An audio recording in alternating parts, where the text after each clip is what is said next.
برکت کے لیے ایک دفعہ درود پاک کا نذرانہ پیش کرتے ہیں۔ اللہم صلی علی محمد وعلی آل محمد کما صلیت علی ابراہیم وعلی آل ابراہیم انک حمید مجید۔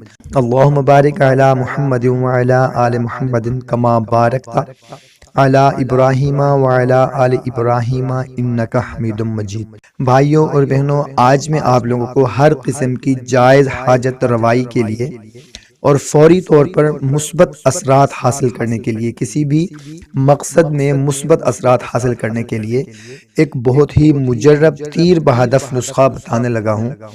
اس عمل سے انشاءاللہ تعالی بگڑے کام سنور جاتے ہیں، جلد حاجت روائی کی غیب سے اسباب پیدا ہو جاتے ہیں۔ اگر کسی کی کوئی ایسی حاجت ہو جو کہ پوری نہ ہو رہی ہو، مثلاً کہ رشتے کا مسئلہ ہے، شادی کا مسئلہ، رزق ہے، قرض ہے، مرض ہے، کوئی بھی آپ کا